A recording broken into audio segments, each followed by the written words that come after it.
Nou vanoggend se boodskap gaan oor lewe met integriteit. En ek dink hierdie teksie wat ek gaan lees uit 1 Johannes sluit nou aan by die preek en wys hoe Christene in die lig lewe. Ons sit nie by motiewe en verskeilde agendas en so aan nie. Dit behoort nie so te wees onder kinders van die Here nie. So 1 Johannes hoofstuk 1. En as jy iemand is wat nie goed bekend is met die Bybel nie, daar is Johannes en daar's 1 Johannes. So dis 1 Johannes waarvan ons praat aan die einde van jou Bybel. 1 Johannes hoofstuk 1. En ons gaan vers 5 tot 10 gaan ek lees.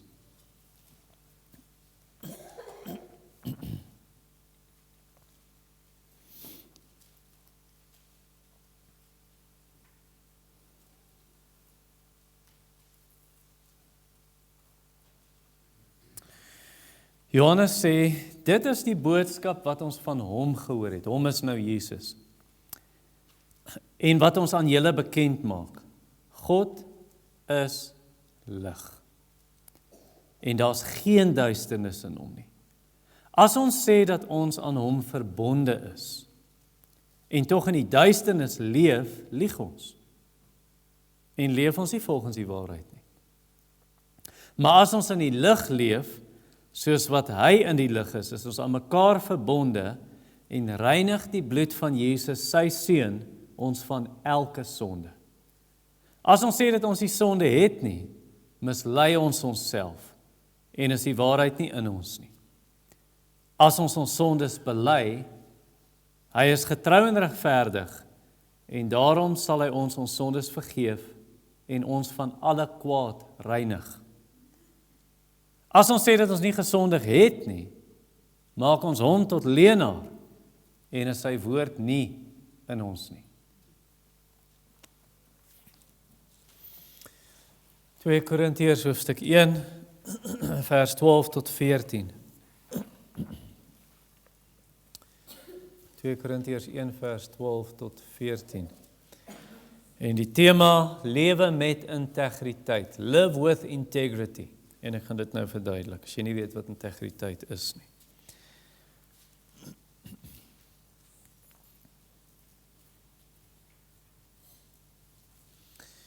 Kom ons gaan na die Here in gebed. Here, ons nader u troon van genade en ons bely ons hulpeloosheid, ons bely ons afhanklikheid. Ons roep tot u uit, net soos wat 'n hulpelose uitgeroep het in die Bybel, Here, help! En vra dat u asseblief na ons kom, want sonder u kan ons niks doen nie. En ons vra dit in Jesus naam. Amen. Wat is integriteit? Wat? Onomkoopbaarheid. Ja, dit staan in die HAT, ek het gaan kyk hierdie week. Dit is deel van die definisie van integriteit. Integriteit beteken 'n morele opregtheid. Dit kom eintlik van 'n Latynse woord, integritas, daar's 'n paar verbuigings van daai woord, wat praat van 'n heelheid, in Engels 'n wholeness. So dink aan hierdie woord. Integriteit klink soos integrasie, geïntegreer. As jy sê iets is geïntegreer, dan praat jy van 'n heelheid. Dit beteken jy is van binne en van buite dieselfde mens. Jy is dieselfde mens voor mense as wat jy agter hulle rug is. Jy is dieselfde persoon en persoonlikheid in die publiek as wat jy is waar niemand jou sien nie, selfs in die klein dingetjies wat jy doen. You're an integrated person. So dis hoekom die HAT praat van 'n onomkoopbaarheid. Niemand kan jou omkoop sodat jy iets sal doen wat nie reg is nie. Regskapenheid is 'n mooi Afrikaanse woord. Die HAT, die Woordeboek praat ook van 'n volledige eerlikheid. Daar kry jy weer daai sin van volledig. Jy is 'n volledige mens binne en buite dieselfde. Nou die wêreld is nie so nie. Ek leef nie waar julle leef nie en julle leef nie waar ek leef nie, maar ek het baie minder te doen met die ongelowiges in die werksplek as julle. En daar sien julle, mense leef dubbele lewens. Hulle een persoon voor jou, hulle is heeltemal 'n ander mens agter jou rug. Hulle lei 'n dubbel lewe en ongelukkig moet ons sê, dit gebeur selfs in die kerk. Dat Dawid op 'n stadium vir die Here moes sê, Here, ek kan hierdie nie meer vat nie. En hy het van 'n man geskryf wat gesê het, as dit net 'n ongelowige was wat dit aan my gedoen het, 'n vyand, dan sou ek dit kon vat. Maar nou is dit jy 'n vriend. Ons het saam die Here gedien. Ek dink hy praat dalk van Agitofel. Ons het saam die Here gedien. Ons was saam in die tempel, saam die Here se lof besing. En nou is jy voor my, jou woorde is asof jy heuning om my mond smeer. Jou woorde is so glad soos botter, maar daar's messe in jou hart. Daar's haat in jou hart. Want hy het toe nou uiteindelik gesien wat Agitofel aan hom gedoen het. Wie seker die bekendste voorbeeld van iemand wat geglimlag het buite, maar binnekant was daar oorlog? Judas. Van alle maniere wat jy Jesus kan verraai, Judas, hoekom met 'n soen? Die Fariseërs, dubbele lewens. Jesus sê julle is soos grafte wat mooi lyk. Mooi wit gepleister, buite lyk dit so mooi. Julle het al gesien in Amerika op foto's, nee, en party van julle was al in Amerika.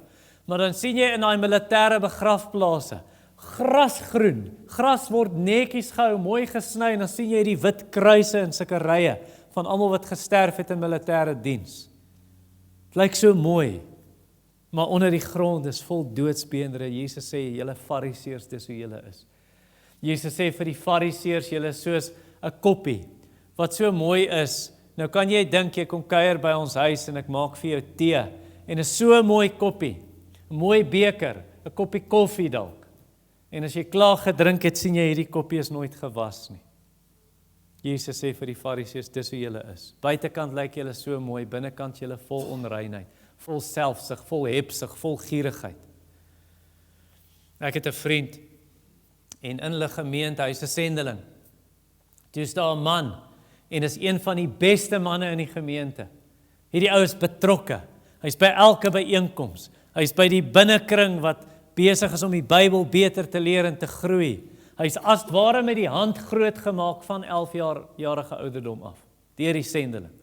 En toe hy in sy 20's kom, toe hou hy aan so en alles lyk goed en hy glimlag en hy's vriendelik. Ek het die ou ook ontmoet. Toe's daai ou 'n Judas. Toe het hy agteraf die gemeente begin opsweep teen die sendeling. En toe het hy agteraf, het hy begin briewe skryf teen die sendeling en het gestuur na mense. 'n Judas, dubbele lewe gelei. Paulus is heeltemal anders. Paulus is eintlik 'n toonbeeld van integriteit, van opregtheid. In vers 12 tot 14 as jy wil volg. 2 Korintiërs 1 vers 12. Paulus sê ons roem is juis dit, die getuienis van ons gewete dat ons in die wêreld, en veral teenoor julle, opgetree het in opregtheid en met eerlikheid wat van God kom. Ook nie deur menslike wysheid nie, maar deur die genade van God. Ons skryf immers aan julle niks anders as wat julle lees en ook verstaan nie. En ek hoop dat julle later ten volle sal verstaan, soos julle ons ook ten dele verstaan het, dat ons op die dag van ons Here Jesus julle tot roem sal wees, net soos julle ook vir ons. Nou, hoe lewe jy so? Hoe lewe jy soos Paulus, met opregtheid, met integriteit, met 'n heelheid, volledig? Hier's 'n paar maniere hoe jy dit gaan doen. Eerste, bewaar jou gewete. En dis in vers 12. Anders sal jy nooit met integriteit lewe nie. Bewaar jou gewete in vers 12. Nou kan ek jou 'n vraag vra. Het iemand al ooit iets van jou geglo wat nie waar is nie? Iets negatief, iets verkeerd. En dan hanteer hulle jou sommer stief. Stoot jou een kant. Paulus was so. Paulus, hierdie vals leraars, het vir die Korintiërs, hulle het in die kerk ingesluip. Ons gaan later van hulle leer in hierdie boek. Paulus noem hulle sarkasties oor die superapostels. Hulle het in die kerk ingesluip en toe sê hulle vir die Korintiërs, Paulus is sham, Paulus is in Engels 'n fraud, hy's 'n bedrogspil sy lewe, hy's 'n vals apostel, hy's nederig voor julle wanneer hy kom en hy praat mooi met julle, maar agter julle rug dan skryf hy briewe en hy's hard en hy kritiseer julle en hy het hierdie persoonlikheid aan hom. Dis wie Paulus eintlik is. Paulus, julle kan hom nie vertrou nie. Hy's nie eens 'n goeie spreker nie. Hy's nie eers mooi om na te kyk nie. 'n kort mannetjie met 'n krom neus. En dan kom staan hy daar voor julle. Nee, en as hy praat, dis vervelig, jy wil in die slaap raak. Ja, hy het nou miskien bietjie inhoud en goed wat hy deel, hy's 'n slim man, maar ag asseblief, gee my 'n breek. En ek wil julle sê, julle weet hy het na julle gemeente toe gekom. Julle weet hy het 'n brief vir julle geskryf al klaar, want hy kollekteer kwansuis geld vir die armes in Jerusalem. Weet julle wat doen hy? Hy steek daai geld in sy eie sak, net soos Judas. Dis eintlik hoekom hy julle 'n bietjie heuning om die mond eintlik smeer. Hy soek geld. Hy wil in julle beursies en julle bankrekeninge inkom. Dis wat Paulus is. Dis wie hy is en dis wat hy doen. En nou skryf Paulus hierdie brief en hy sê in vers 12, ons roem is juist dit, die getuienis van ons gewete, dat ons in die wêreld vir altyd in julle opgetree het en opregtheid met eerlikheid wat van God kom. Ook nie deur menslike wysheid, maar deur die genade van God. Nou die Grieks daar's 'n paar maniere hoe jy hierdie woorde kan gebruik, maar wanneer hy praat van sy gewete, hy sê my gewete is skoon. Wat hy hier sê is, hy sê dis eerlik, dis opreg, ons het eenvoudig gelewe. Die Grieks beteken letterlik, daar was nie voue in die materiaal nie. Hierdie uniform is gestryk. Ons het nie gekom met tierlantynkies of gekom met bymotiewe en so aan nie. Nie vir eie gewin nie, ek wou nie in julle beursies inkom nie. Ek het met 'n suiwer hart wat van God afkom, eerlikheid van God af, het ek na julle toe gekom. Hy sê dit op ander plekke ook. In Handelinge 23 gaan staan hy voor die Fariseërs en die Sadduseërs en sê hy, tot vandag toe het ek met 'n skoon gewete gelewe voor God. En vir Timoteus skryf hy in 2 Timoteus, ons het laasweek daai teks gelees.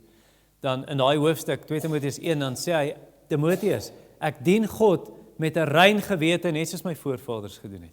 Ek kom met 'n skoon gewete. Vir die Tessalonisense sê hy, ons het nie gekom want ons wou beroemde predikers wees nie. Ons het nie gekom want ons wou geld uit julle sak uitkry nie. Ons het met rein motiewe gekom. Ons het gekom want ons wou regtig Jesus vir julle verkondig. Goed, nou iemand kan dan nou sê, ja Paulus, skryf maar jou briewe, baie woorde, jy dink jy gaan mense oortuig. Jy sê nou hier vir ons in vers 12, ja, die getuienis van ons gewete. En ons het opreg gelewe in die wêreld en teenoor julle, 'n eerlikheid wat van God kom. Man, ek het 'n ou ontmoet, wat vir my die eerste dag toe ek hom ontmoet, toe vertel hy vir my hoe eerlik hy is, en hy lewe volgens sy goeie naam, en hy's regtig 'n man van integriteit en so aan, en was die grootste skelm onder die son gewees. So, wie sê Paulus doen nie dieselfde nie? O, ek is so eerlik en ek is so opreg, en ek lewe met integriteit, en my gewete pla my nie, wie sê hy jok nie? Hoe weet jy hy jok nie? Uit vers 12 uit. Ek weet dis die Bybel hierdie, maar as jy nou 'n Korintiër was, en jy het hierdie brief gekry, hoe weet jy hy jok nie? So in vers 12 is die antwoord. Eerlikheid van God. Goed, so hy roep God tot getuie, maar daar's nog iets. Genade van God. So, nie menslike wysheid, my gewete is skoon. Eenvoudigheid. Daar's iets anders in die teks. Voor julle. Julle het dit gesien. Ek het in die wêreld en teenoor julle so gelewe. So moenie kom sê, glo wat die valsleraars vir julle sê nie. Julle het my lewe gesien. Julle weet hoe ek in die wêreld gelewe het teenoor ongelowiges en teenoor gelowiges. In hoofstuk 4 vers 2. Hoofstuk 4 vers 2. Ons het egter afstand gedoen van geheime skandelike dinge en tree nie slinks op of verdraai die woord van God nie, maar deur die waarheid aan die lig te bring, beveel ons onsself voor God aan by die gewete van elke mens. Jou gewete, Korintiër, sê, ek het reg gelewe voor jou. Jy weet dit. In hoofstuk 5 vers 11. Aangesien ons weet wat ons sag vir die Here is, probeer ons mense oortuig, maar by God is ons deeglik bekend en ek hoop om ook in julle gewete so bekend te wees. Jou gewete sê vir jou, toe ek by julle gemeente was, ek het nie in jou beursie probeer inkom nie. Julle het gesien hoe hard ons gewerk het. En Paulus sê op ander plekke, julle het gesien, ons het niemand se geld gevat nie. Ons het niemand gevra, gee asseblief vir my jou goed nie. Ons het eerlik gelewe. Nou, party mense sal sê, ja, maar Paulus, wat doen jy nou? Wat doen jy nou? Al wat jy nou doen is jy roem oor hoe goed jy is en hoe eerlik en opregte tipe mens jy is. Jy is eintlik maar net soos die valse leraars, want hulle kry ook briewe by ander mense. Hoor, ek wil jy nie vir my aanbevelingsbrief gee, dan beteken almal van julle dit, dan kan ek dit vat en vir daai mense gaan wys, kyk hoe goeie predikant is ek. Ja, Paulus is nie soos hulle dat hy in mense roem nie. Paulus is nie wêreldwys nie.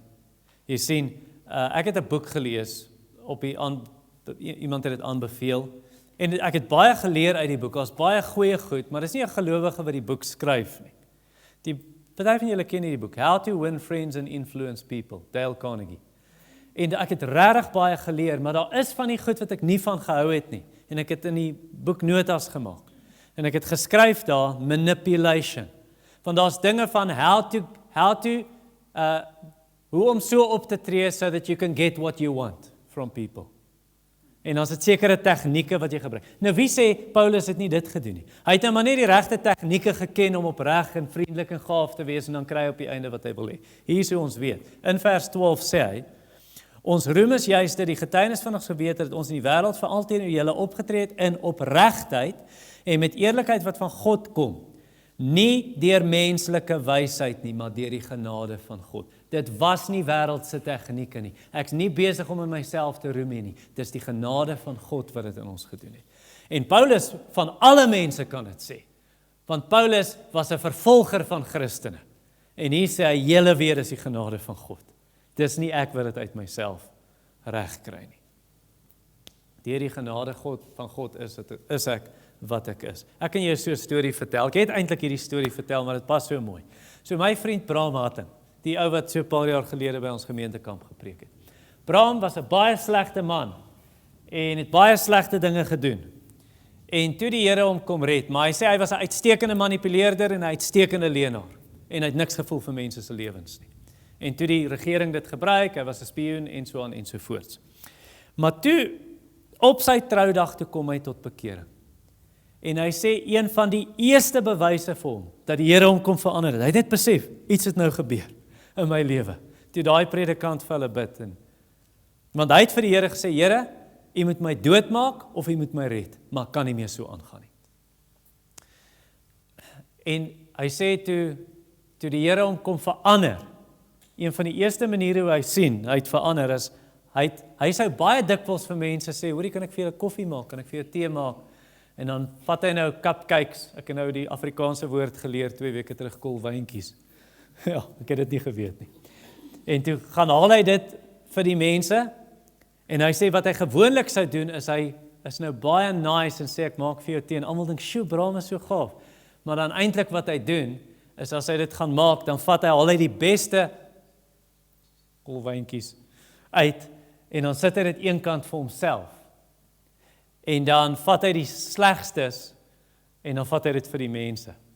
Nou, hulle dink nou, dis oulik, is pragtig. Maar hy sê, daai dag, toe pak hy die goedjies in, bring vir hulle koffie, bring dit, en toe hy dit vir hulle gee, toe besef hy, ek het nie die bestes vir myself uitgehou nie. Dit was nie manipulasie meer nie. Die Here het hom kom verander, en dis hoe Paulus is. Dis deur die genade van God, wat ek opreg gelewe het, sê hy, in vers 12. Nou kan ek jou nou vra, nou is dit tyd vir toepassing. Dit is nou lekker om van Paulus te hoor, maar nou moet ons voor ons eie deur kom vee.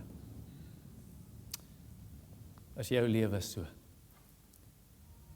Is jy eerlik? Is jy opreg? Lewe jy met integriteit? Is jy een mens in die openbaar en by die huis? Is jy in die publiek wat jy is wanneer jy alleen is? En die mense wat jou die beste ken, sal hulle dieselfde sê. Wat van jou gewete? Beaam jou gewete dit en sê ja, ek leef een lewe, nie twee nie. of lei jy 'n dubbel lewe? Nou hier's party van julle dalk, of iemand wat hierdie iewers gaan kyk in die toekoms, wat vir my sal sê, in antwoord op my vraag, leef jy 'n dubbel lewe, lei jy 'n dubbel lewe? Iemand sal sê, ja, ek lei 'n dubbel lewe, en wat daarvan? Wel, vir so iemand moet ek herinner aan Jesus se woorde, waar hy gepraat het van 'n man, en gesê het, kap hom op in stukke, werp hom in die buitenste duisternis, waar daar 'n geween sal wees en 'n geknars van die tande, gooi hom saam met die skynheiliges. Dit is wat Jesus met die skynheiliges sal doen. As jy sê ja en ek voel 'n veer. Dalk sê jy vanoggend vir my ja, ek lei 'n dubbel lewe. En ek's onder sonde oortuiging vanoggend. En dit steek soos 'n dolk in my hart en die swaard van God se woord sny deur my siel. En ek weet nie wat om te doen nie en ek voel jammer daaroor en ek haat myself vir dit. Vir jou wil ek sê, die bloed van Jesus reinig ons van 'n slegte gewete. Jesus kan jou skuld wegvat en daarom ook jou skuldgevoel wegvat. Jesus kan jou gewete skoonmaak, soos Paulus hier kan sê, ek het 'n rein gewete. In 1 Johannes het ons net nou gelees, ek gaan dit nie weer lees nie, en dit is die boodskap wat ons van hom af gehoor het van die begin af. God is lig, in hom is geen duisternis nie. So as jy sê jy lewe in die lig, of jy het gemeenskap met God, maar jy lewe in die donker, jou lewe is nie oop nie, jy lei 'n dubbel lewe, dan het jy nie gemeenskap met God nie. Moenie lieg en sê jy het 'n verhouding met God nie. Jy het nie.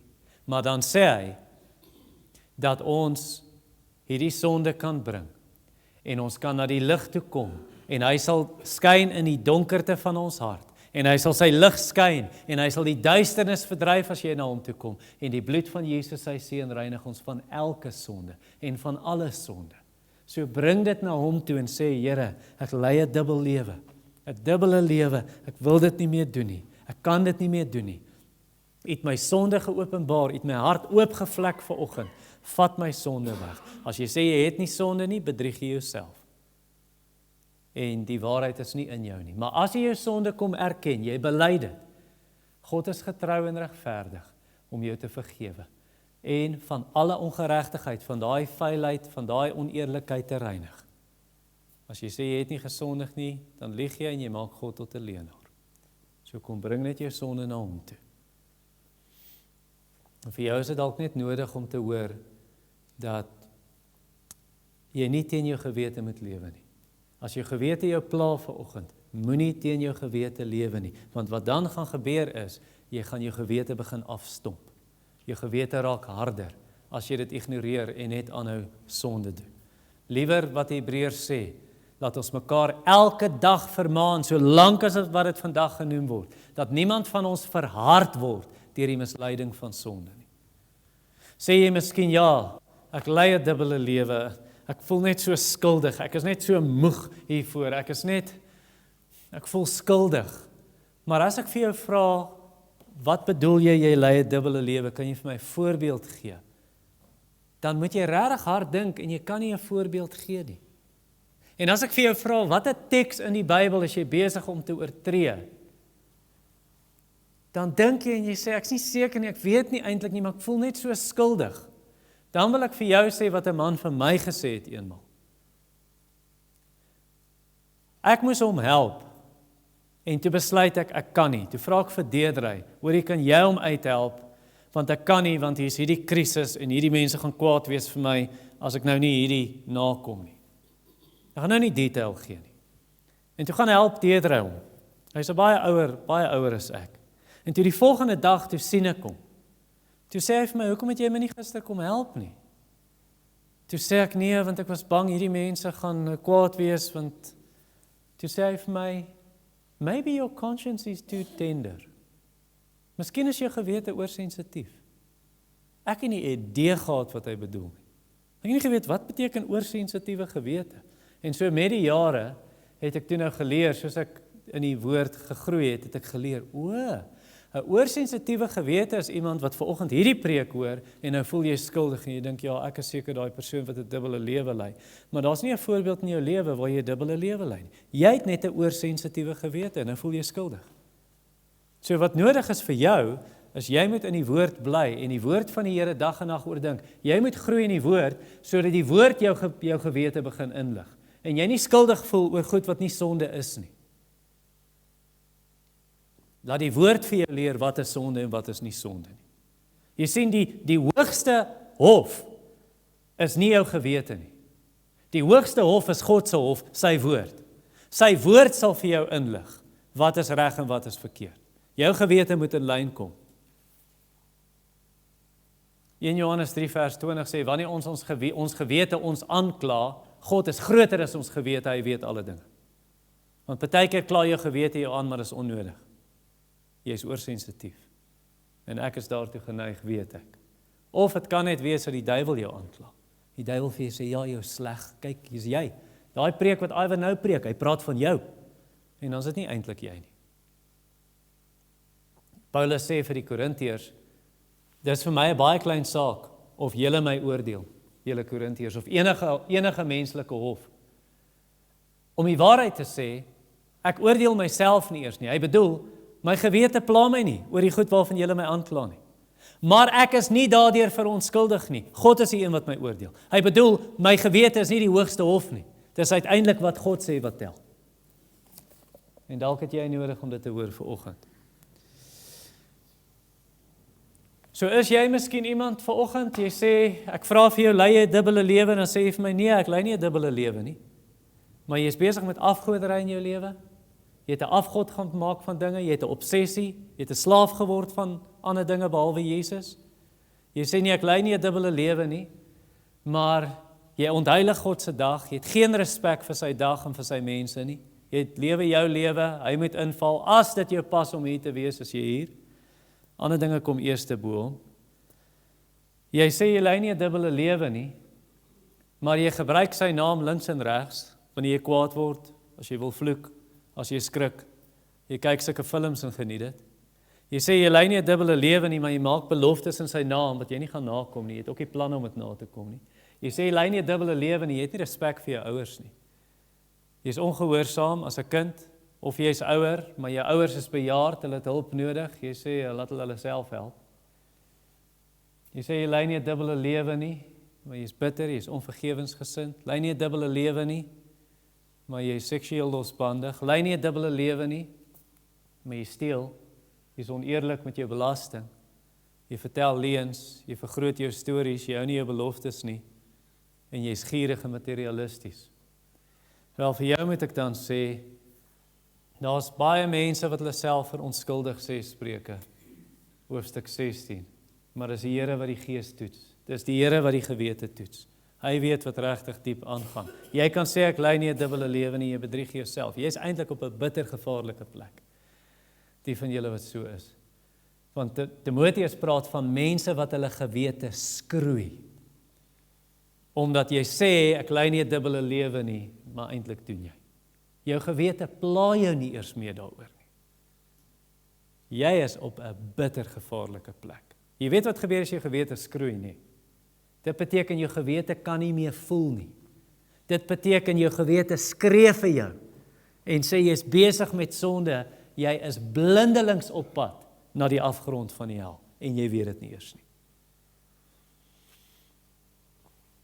So jy is op 'n plek waar God jou moontlik kan oorgee as hy wil en sê ek is klaar met jou, ek het die streep in die sand getrek.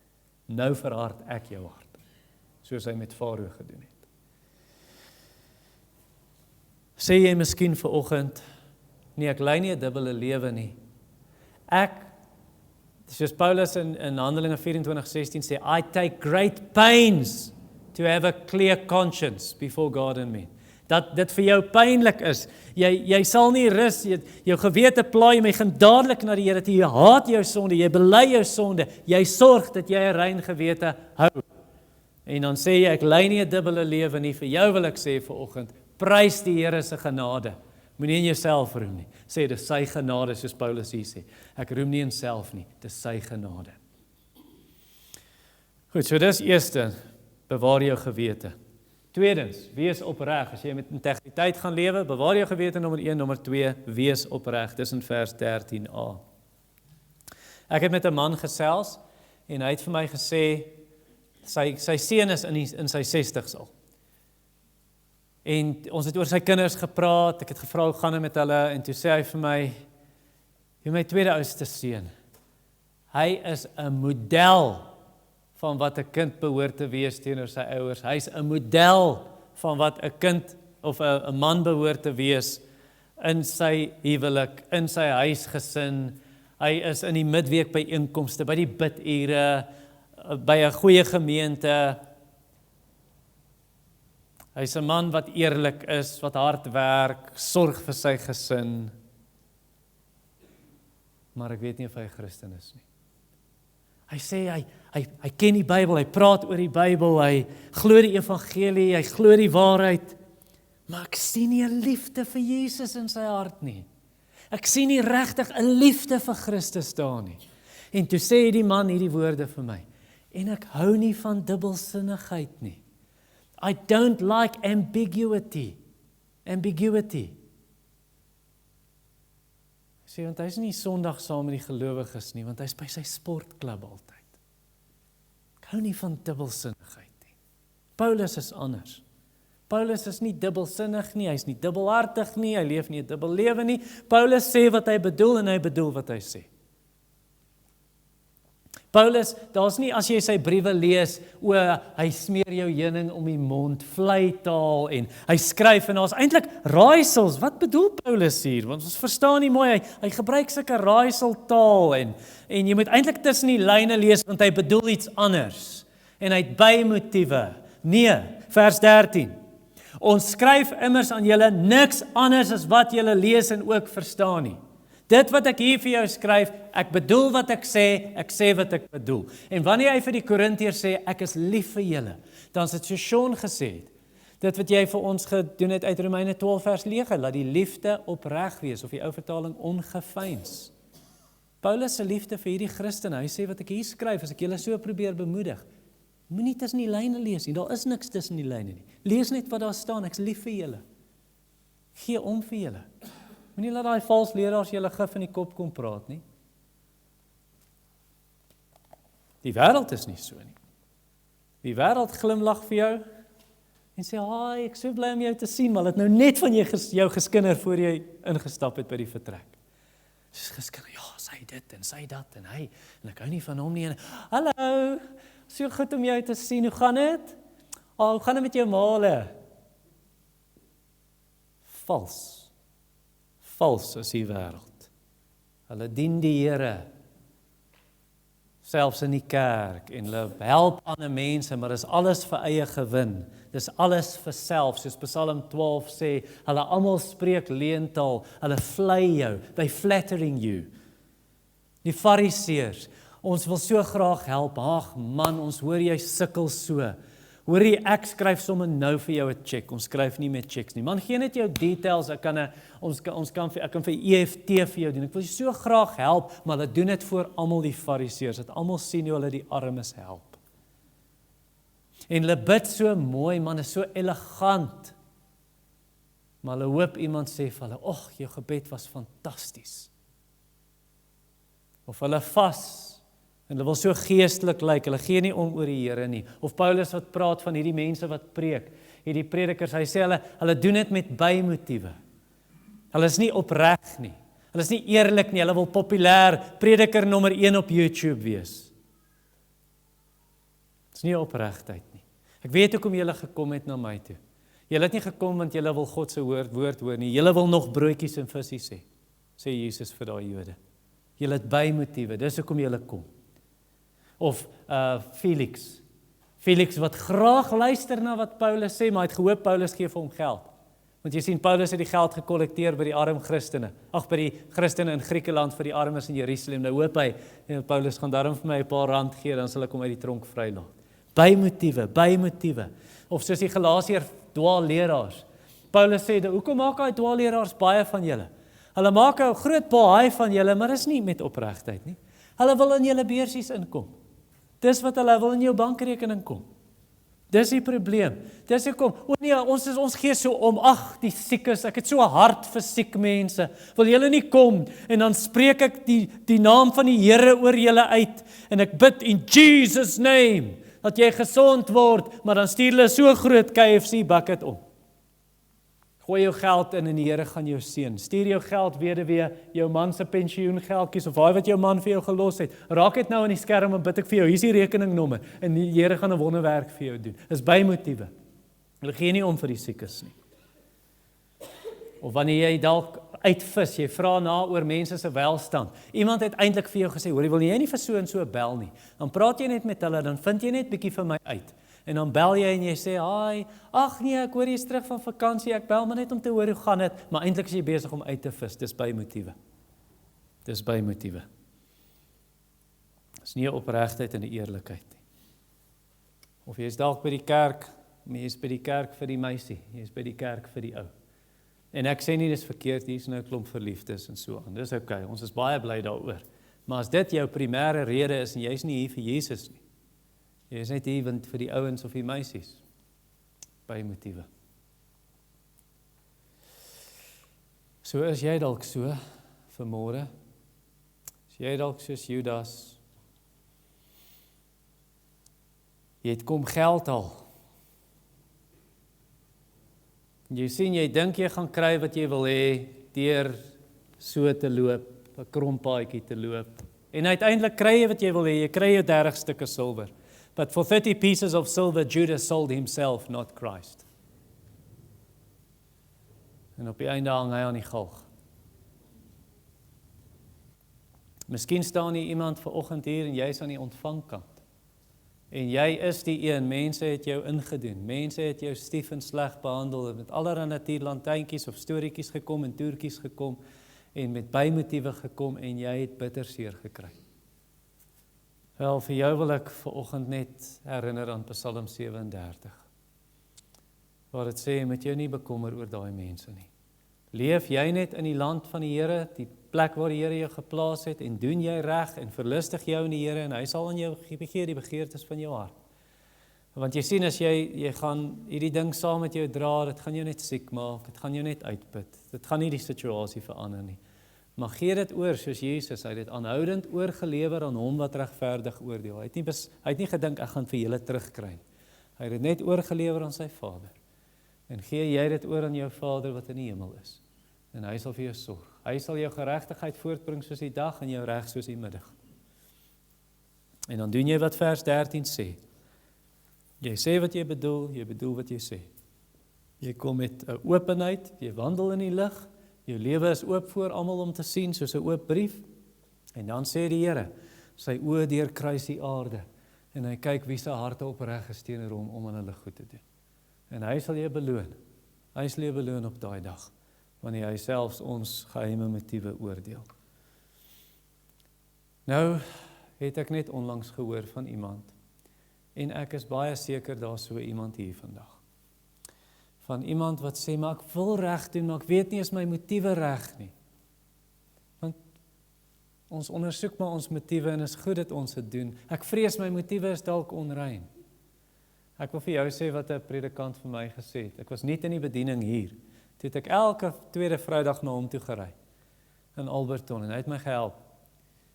En toe sê hy vir my eendag, you are always going to be checking your motives. Jy gaan altyd kyk is my motiewe reg. Jy weet, dis ook 'n gevaar om heeltyd binnekant te kyk. Kan dit ook nie oordoen nie. Maar so wat jy doen in daai geval is jy sê, Here, ek weet nie of my motiewe reg is nie. Ek wil dit reg doen, asseblief help my. En dan doen jy wat jy behoort te doen. Laastens, nommer 3, wag vir die wederkoms. So as jy dan met integriteit gaan lewe, nommer 1, bewaar jou gewete, nommer 2, wees opreg, en laastens nommer 3, wag vir die wederkoms. Dis vers 13b, tweede deel van vers 13 en vers 14. Nou dis baie erg as mense jou wanvoorstel, in Engels misrepresent. John MacArthur, die heel laaste onderhoud wat iemand met hom gevoer het, ek het daarna geluister. Toe vra hulle hom nou oor sy bediening, en wat was moeilik, en wat was goed, en so aan. En op een stadium toe sê hy, die moeilikste vir hom in die bediening was all the misrepresentation. Wanneer mense goed aan jou toeskryf wat jy nooit gesê het nie. Of hulle sê goed, jy het dit en dit gedoen, maar jy het dit nooit gedoen nie, en jy weet dit. En dis baie moeilik. Dis baie moeilik. Hy sê dit het hom nie depressief gemaak nie, want hulle het dit met Jesus gedoen, vals goeders teen hom gesê, vals goed teen Paulus in hierdie brief, wat hy homself moet probeer verdedig. Jesus het gesê, geseënd is jy as mense allerlei vals goed in jou toeskryf om sy ontwil. Goed wat nie waar is nie. Maar ek dink as iets erger is dit, as wanneer hulle jou wanvoorstel. En dit is as dit 'n mede-Christen is wat dit doen. Of 'n mede-Christen het iets gehoor wat nie waar is nie en hulle glo dit. En dan 'n stap verder, wanneer hulle bevooroordeeld is, prejudiced, biased. Jy gaan sê vir hulle, jy verduidelik, jy sit al die feite op die tafel en hulle glo jou nog steeds nie. Niks help om hulle gedagte te swaai nie. 'n Vriend van my is nou in so 'n posisie, wat 'n ander gemeente vals goed sê van hom, in dieselfde dorp waar hy is, en wat daai gemeente begin goed sê, ja, daai Baptiste Kerk, ABC. Hy sê hy het met die ou koffie gedrink, hy het vir die ou gesê, dit is nie so nie, hier's die feite, ek wil eerder saamwerk, ons is Christene, ek wil nie vyandig gesind wees nie. Toe glo hulle dit nie, toe kry hulle iemand om 'n preek te kom doen teen die Baptiste. En toe sê hy, maar ons het vir jou die geloofsbelijdenis gewys. Want hulle sê, ja, die Baptiste glo nie dit nie, hulle glo hierdie vals goed en so aan. Toe sê hy, ek het vir jou dit gestuur, julle het dit dan nie gelees nie. Toe skryf hy 'n brief vir die ou. En sê, asseblief, ons wil nie in vyandigheid teenoor julle wees. Ons wil vriende wees, hoe kan ons saamwerk? Ons glo in Christus soos julle. En nog steeds help dit nie. Dit help nie. Nou het jy dit al gedoen. Het jy dit al gedoen, wat jy na iemand gaan en hulle wantrou jou motiewe, hulle wantrou en sê, ja, jy het dit bedoel en jy het dit gesê en jy het nie. En nou gaan jy na die persoon toe en jy probeer dit regstel en jou pogings hou aan misluk. Dit help nie. Hulle glo jou nie. Wel, in daai geval, die enigste ding wat jy kan doen is, wat iemand hierdie week vir my gesê het, oor 'n ander situasie, vir my gesê het, don't try and do the Holy Spirit's work. Jy kan nie, jy moet dit nou vir die Heilige Gees los. Dat die Here met daai mense werk. Paulus en Barnabas het paaie geskei. Hulle was goeie vriende gewees. Toe het hulle paaie geskei oor iets, Handelinge 15 se einde. Uiteindelik het die Here dit reggemaak. Want in Kolossense dan skryf hy van Barnabas se neefie Markus. En dis oor Markus wat hulle paaie geskei het. En toe sê hy Markus. En in sy heel laaste brief dan sê Paulus, stuur vir Markus na my toe, want hy's 'n baie goeie hulp en bediening. So die Here het daai kom herstel. En die Here kan dit herstel. Ek het eintlik gister en in die week het 'n vriend my gebel en sê, asseblief kan ek jou bel, ek's baie af. Dit was tussen 5 en 7 jaar gelede. Ek dink 7 jaar gelede. Toe het 'n ou my vriend baie groot skade aangedoen, 'n ander Christen. En ek kan nie baie detail gee nie. Al wat ek kan sê is, daai vriend het toe selfs mense begin bel in die gemeente, gesê, kom uit daai kerk uit, kom na hierdie gemeente toe. En toe het hy die mense so weggerokkel, 20 mense, wat toe uit die gemeente uit is soontoe. En my vriend het aanhoudend boodskappe vir hom probeer stuur. Asseblief kan ons koffie drink, asseblief, ek wil nie hê hierdie moet gebeur tussen ons nie, want hulle was ook goeie vriende. En in hierdie week, na 7 jaar, toe het hulle gaan koffie drink, en hulle dinge uitgepraat. Ja, ek het dit so 'n tydjie terug hier gedeel van 'n geval wat met my gebeur het vir 11 jaar. En na 11 jaar toe is dit herstel. So vertrou die Here. Nou iemand kan sê, ja, maar wat van? En dan vertel jy my 'n geval, en ek weet van so 'n geval, waar daar hierdie 2 Christene was, en daar was wrywing tussen hulle, en die een is oorlede, en daai ding was nie uitgesorteer. So wat van sulke gevalle? Wel, dis waar vers 14 kom. Vers 13 se tweede deel, en ek hoop dat julle later ten volle sal verstaan, soos julle ons ook ten dele verstaan het, dat ons op die dag van die Here Jesus, by die wederkoms, julle tot roem sal wees, net soos julle ook vir ons. So wanneer Jesus kom, dan sal al daai gebrokenheid en verdeeldheid herstel wees. Net soos Paulus vir die Korintiërs in sy eerste brief sê, ons moenie motiewe oordeel nie. Moenie sê, ja, jy het dit gedoen, want jy wou. Jy het vandag hierdie preek gepreek, want eintlik wou jy my bykom. Jy weet nie, jy ken nie my motiewe nie, en ek ken nie jou motiewe nie. Ons kan dade oordeel, en beoordeel, en sê, dis nie reg nie om te steel. Jy kan nie motiewe oordeel, sê, ja, jy het dit gedoen, want jy wou. Jy kan nie die hart sien nie, maar Jesus kan. En hy sal dit uitsorteer op daai dag.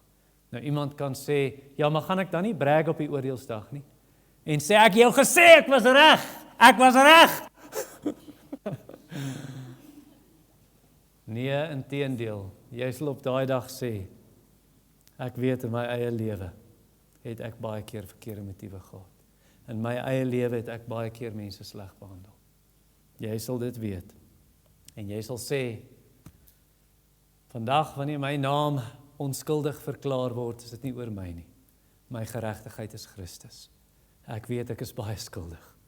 En dis sy genade, sy genade. En dan sal jy sê wat Paulus hier sê. Op daai dag, Korintiërs, al glo julle my nie, selfs na my brief wat genoem word 2 Korintiërs, en julle glo nog steeds die goed teen my. Op daai dag sal ek sê, ek is so bly, die Here het julle tot hier gebring. Dit is Jesus, eer aan hom. Hy het julle gered tot die einde toe. En julle sal oor my roem en sê, daai man het ons na Jesus toe gelei. Ons besef nou, sy motiewe was nie skeef nie. Hy wou ons regtig help en hy het ons lief gehad. John Newton het hierdie woorde gesê, ek sluit hiermee af. When I get to heaven, I shall see 3 wonders there. The first wonder will be to see many people in heaven whom I did not expect to see. The second wonder will be to miss many people in heaven whom I did expect to see. And the third and greatest wonder of all will be to find myself there. Vader, wil U dan in ons lewe en harte kom werk vanoggend. Maak skoon waar U moet skoon maak. Suiwer waar U moet suiwer. Vergewe waar U moet vergewe. Wel nie moet nie, maar dit is barmhartigheid dat U vergewe. Ons vra, wees ons arme sondaars barmhartig. En selfs al staan ons aan die ontvangkant van wat mense aan ons gedoen het. Here, ons weet diep in ons harte, ons is nie engeltjies nie. Ons het self ook al skade aan ander gedoen. En ons vra U om vergifnis deur die bloed van Jesus Christus. En gee dat verhoudings wat nou stikkend is, dat U sal herstel soos U goeddink en deur U wonderbare genade. En gee dat ons 'n rein gewete mag hê deur die bloed van Jesus wat vir ons gesterf het en wat opgestaan het vir ons regverdigmaking. Amen.